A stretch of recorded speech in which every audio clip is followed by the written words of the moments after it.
Invited as our guest speaker this morning for three reasons. A gentleman, he loves Jesus, he has a compelling life story, and he is a distinguished man of science and healing. We hope that he can help us sort some things out.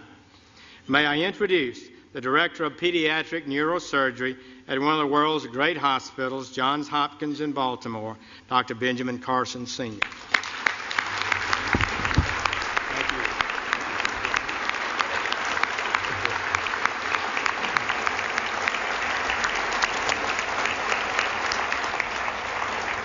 Thank you so much, Mr. President, Mr. Vice President, Mrs. Obama, distinguished guests, which includes everybody. Thank you so much for this wonderful honor to be at the stage again. I was here 16 years ago, and the fact that they've invited me back means that I didn't offend too many people. So that was great. I want to start by reading four texts, which will put into context what I'm going to say. Proverbs 11:9. With his mouth, the godless destroys his neighbor, but through knowledge the righteous escape. Proverbs 11:12. A man who lacks judgment derides his neighbor, but a man of understanding holds his tongue. Proverbs 11:25. A generous man will prosper. He who refreshes others will himself be refreshed. And 2 Chronicles 7:14, if my people who are called by my name will humble themselves and pray and seek my face and turn from their wicked ways, then will I hear from heaven and will forgive their sins and heal their land. You know, I have an opportunity to speak in a lot of venues. This is my fourth speech this week. And I have an opportunity to talk to a lot of people. And I've been asking people, what concerns you? What are you most concerned about in terms of the spirituality and the direction of our nation and our world? And I've talked to very prominent Democrats, very prominent Republicans. And I was surprised by the uniformity of their answers. And those have informed my comments this morning. Now, it's not my intention to offend anyone. I have discovered, however, in recent years that it's very difficult to speak to a large group of people these days and not offend someone. And people walk around with their feelings on their shoulders waiting for you to say something. Did you hear that? And they can't hear anything else you say. The PC police are out in force at all times. I remember once I was talking to a group about the difference between a human brain and a dog's brain. And a man got offended. He said, you can't talk about dogs like that. But, you know, people just focus in on that, completely miss the point of what you're saying. And we've reached a point where people are afraid to actually talk about what they want to say because somebody might be offended. People are afraid to say Merry Christmas at Christmas time. It doesn't matter whether the person you're talking to is Jewish or, you know, whether they're any religion. That's a salutation, a greeting of goodwill. We've got to get over this sensitivity, you know, and it keeps people from saying what they really believe. You know, I'm reminded of a very successful young businessman, and he loved to buy his mother these exotic gifts for Mother's Day, and he ran out of ideas, and then he ran across these birds. These birds were cool. You know, they cost $5,000 a piece. They could dance, they could sing, they could talk. He was so excited he bought two of them. Sent them to his mother, couldn't wait to call her up on Mother's Day. Mother, what'd you think of those birds? And she said, they was good. He said, no, Mother, you didn't eat those birds. Those birds cost $5,000 a piece. They could dance, they could sing, they should talk. And she said, well, they should have said something. And you know, that's where we end up too if we don't speak up for what we believe. And you know what we need to do.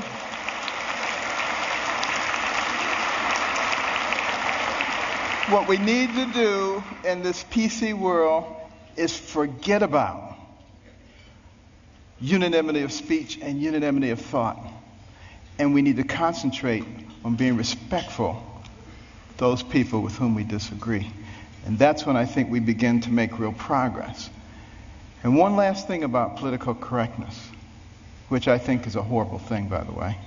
I'm very, very compassionate, and I'm not ever out to offend anyone. But PC is dangerous. Because you see, this country, one of the founding principles was freedom of thought and freedom of expression. And it muffles people. It puts a muzzle on them. And at the same time, keeps people from discussing important issues while the fabric of their society is being changed. And we cannot fall for that trick. And what we need to do is start talking about things that are important, things that were important in the development of our nation. Well, one of those things was education. I'm very passionate about education because it's made such a big difference in my life. But here we are at a time in the world, the information age, the age of technology. And yet, 30% of people who enter high school in this country do not graduate. 44% of people who start a 4-year college program do not finish it in 4 years. What is that about? Think back to a darker time in our history, 200 years ago when slavery was going on. It was illegal to educate a slave, particularly to teach him to read. Why do you think that was? Because when you educate a man, you liberate a man. And there I was as a youngster, placing myself in the same situation that a horrible institution did, because I wasn't taking advantage of the education. I was a horrible student. Most of my classmates thought I was the stupidest person in the world. They called me dummy. I was the butt of all the jokes. Now, admittedly, it was a bad environment. Single parent home. You know, my mother and father had gotten divorced early on. My mother got married when she was 13. She was one of 24 children. Had a horrible life. Discovered that her husband was a bigamist. Had another family. And she only had a 3rd grade education. She had to take care of us. Dire poverty. Had a horrible temper, poor self-esteem. All the things that you think would preclude success.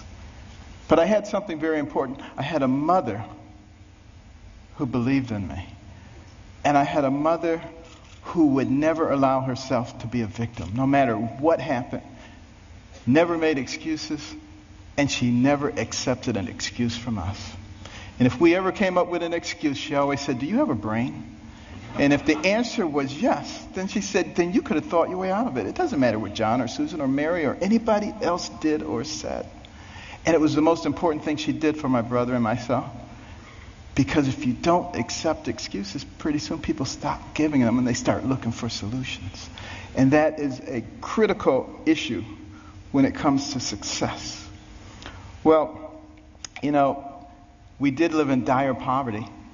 And one of the things that I hated was poverty. You know, some people hate spiders, some people hate snakes. I hated poverty. I couldn't stand it. And, but, you know, my mother couldn't stand the fact that we were doing poorly in school.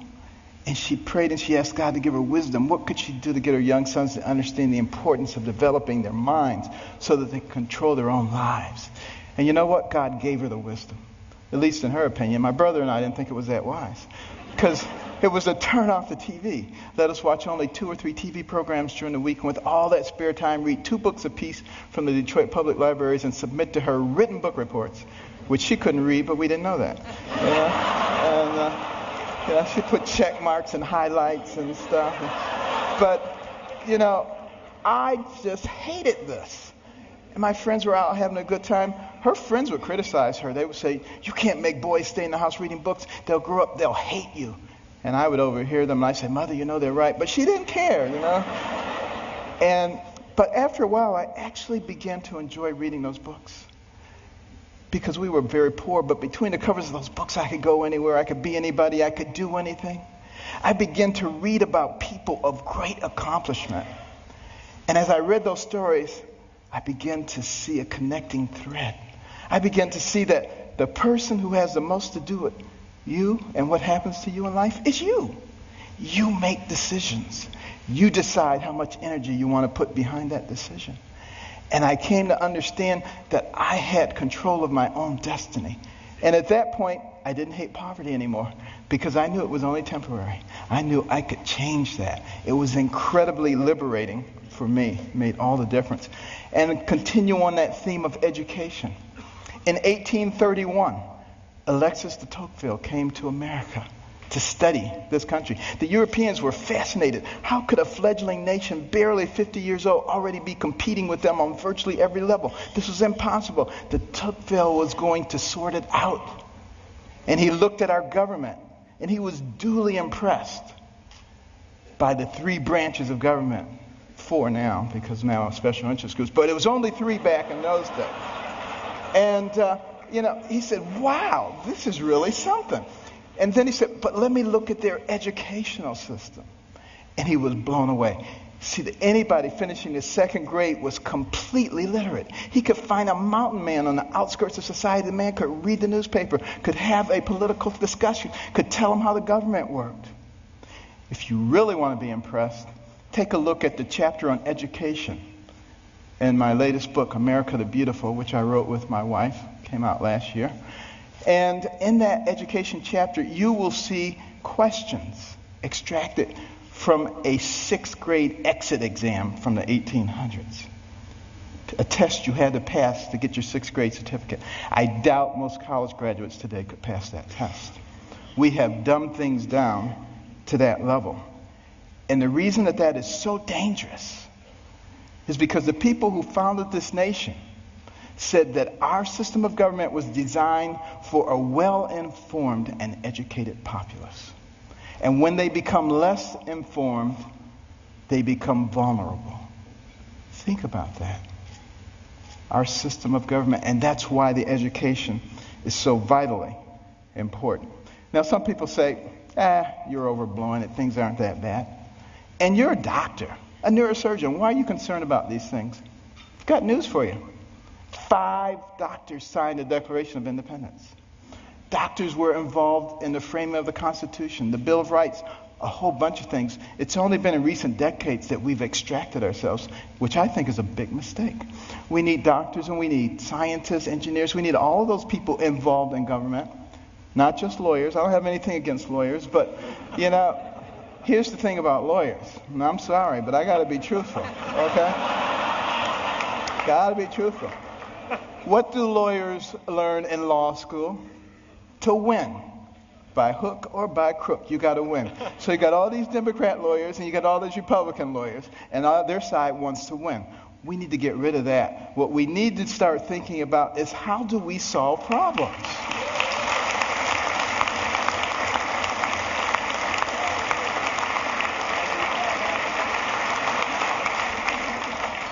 And now, before I get shot, let me finish here. Now, one of the reasons, and I don't like to bring up problems without coming up with solutions. My wife and I started the Carson Scholars Fund 16 years ago after we heard about a survey, an international survey, looking at the ability of 8th graders in 22 countries to solve math and science problems. And we came out number 21 out of 22, barely beat out number 22. Very concerning. And we'd go into schools and we'd see all these trophies, all-state basketball, all-state wrestling, all-state this, that, and the other. The quarterback was the big man on campus. And what about the intellectual superstar? What did they get? A National Honor Society pin? A pat on the head, there, little nerd. Nobody cared about them. And is it any wonder that sometimes the smart kids try to hide? They don't want anybody to know that they're smart. This is not helping us as a nation. So we started giving out scholarships to students from all backgrounds for superior academic performance and demonstration of humanitarian qualities. Unless you cared about other people, it didn't matter how smart you were. We got plenty of people like that. We don't need those. We need smart people who care about other people. We would give them money. The money would go into a trust. They would get interest on it. And when they went to college, they get the money. But also the school gets a trophy. Every bit as impressive as any sports trophies. Goes right out there with the others. They get a medal. They get to go to a banquet.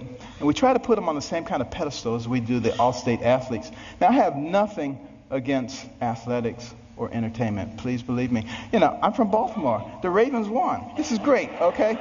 But what will maintain our position in the world? The ability to shoot a 25-foot jump shot or the ability to solve a quadratic equation? And we need to put the things into proper perspective. And, you know, many teachers, you know,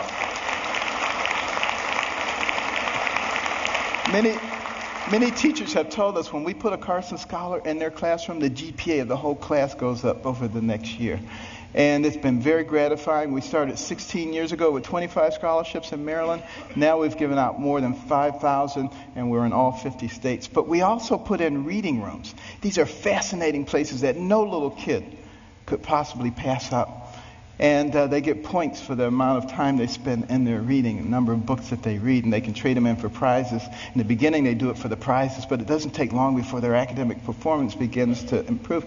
And we particularly target Title I schools where kids come from homes with no books and they go to schools with no libraries. Those are the ones who drop out. And we need to truncate that process early on because we can't afford to waste any of those young people.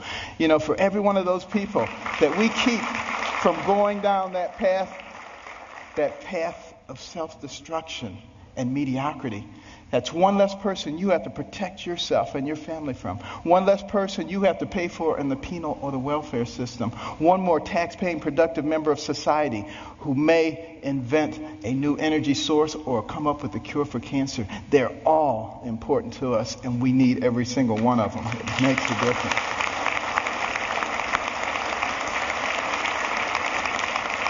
And when you go home tonight, please read about it. Carson Scholars Fund. CarsonScholars.org. But why is it so important that we educate our people? Because we don't want to go down the same pathway as many other pinnacle nations who have preceded us.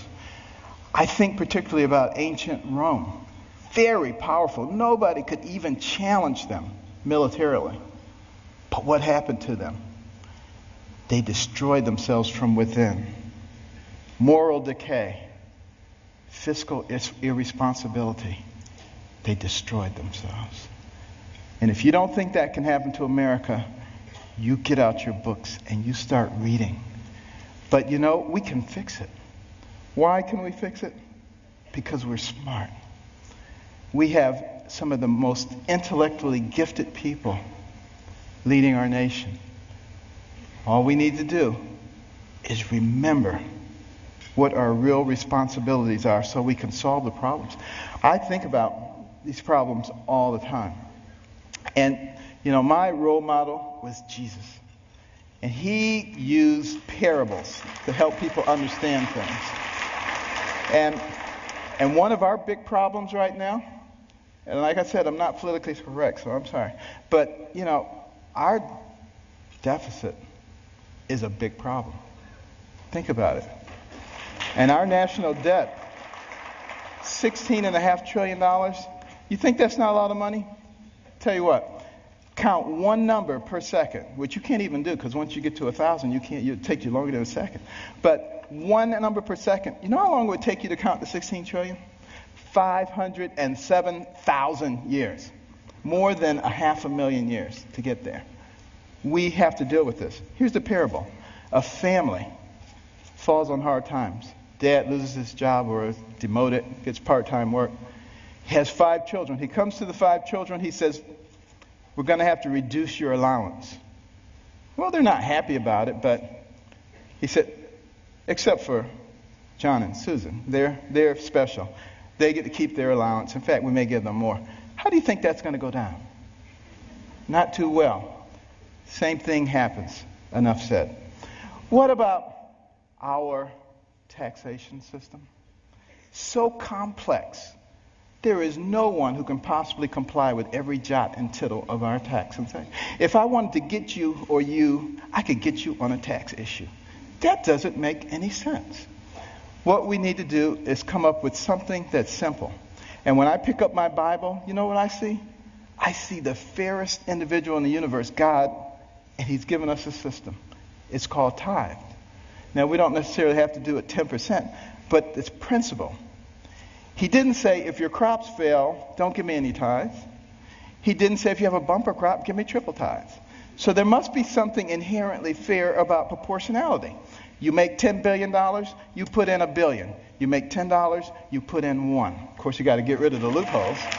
But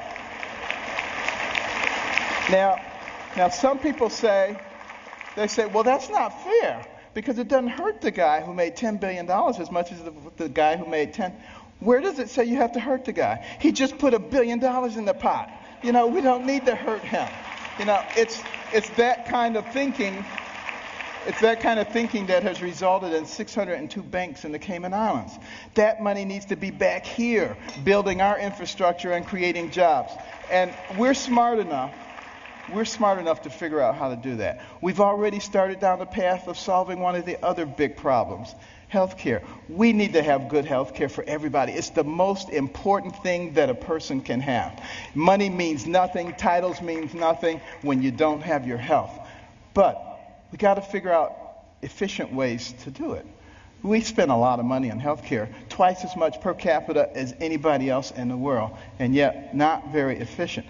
What can we do? Here's my solution. When the person is born, give them a birth certificate, an electronic medical record, and a health savings account, to which money can be contributed pre-tax from the time you're born to the time you die. When you die, you can pass it on to your family members so that when you're 85 years old and you got 6 diseases, you're not trying to spend up everything. You're happy to pass it on, and there's nobody talking about death panels. That's number one. And also, for the people who are indigent, who don't have any money, we can make contributions to their HSA each month because we already have this huge pot of money. Instead of sending it to some bureaucracy, let's put it in their HSAs. Now they have some control over their own health care. And what do you think they're going to do? They're going to learn very quickly how to be responsible. When Mr. Jones gets that diabetic foot ulcer, he's not going to the emergency room and blowing a big chunk of it. He's going to go to the clinic. He learns that very quickly. Gets the same treatment. In the emergency room, they send him out. In the clinic, they say, now let's get your diabetes under control so you're not back here in 3 weeks with another problem. That's how we begin to solve these kinds of problems. It's much more complex than that, and I don't have time to go into it all, but we can do all of these things because we're smart people. And let me just begin to close here by another parable. Sea captain, and he's out on the sea near the area where the Titanic went down. And they look ahead and there's a bright light right there. Another ship, he figures. And he tells his signaler, signal that ship, deviate 10 degrees to the south. Back comes the message. No, you deviate 10 degrees to the north.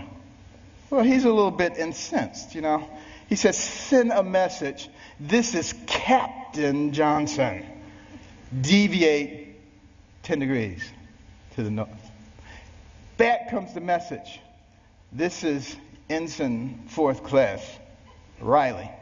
Deviate 10 degrees to the south. Now he's really upset. He says, send him a message. This is a naval destroyer. Back comes the message. This is a lighthouse.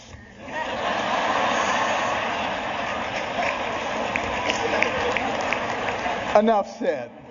Now, what about the symbol of our nation? The eagle.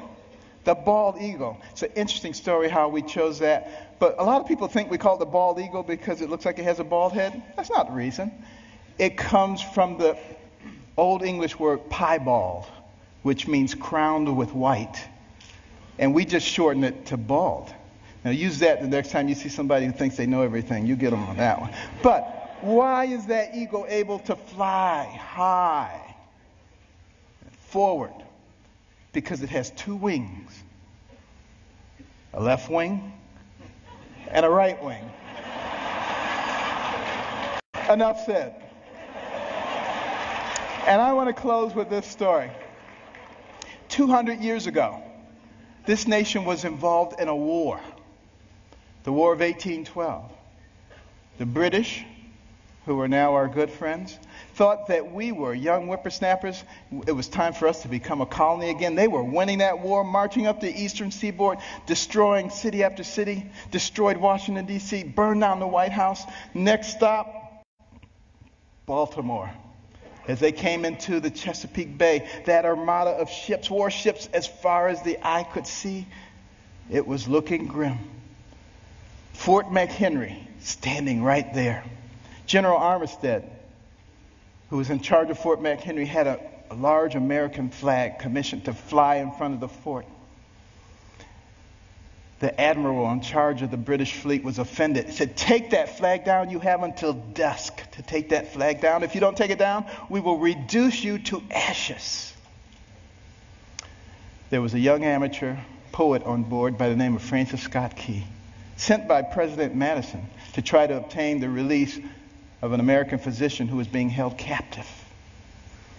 He overheard the British plans. They were not going to let him off the ship. He mourned as dusk approached. He mourned for his fledgling young nation.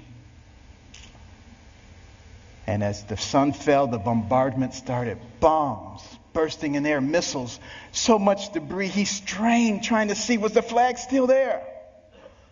Couldn't see a thing. All night long it continued. At the crack of dawn, he ran out to the banister. He looked, straining his eyes, but all he could see was dust and debris. And then there was a clearing, and he beheld the most beautiful sight he'd ever seen. The torn and tattered stars and stripes still waving.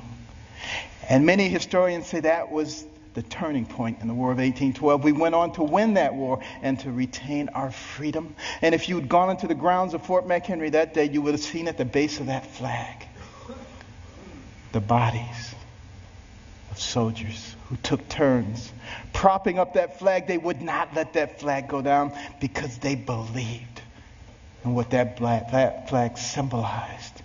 And what did it symbolize? One nation under God, indivisible, with liberty and justice for all. Thank you. God bless.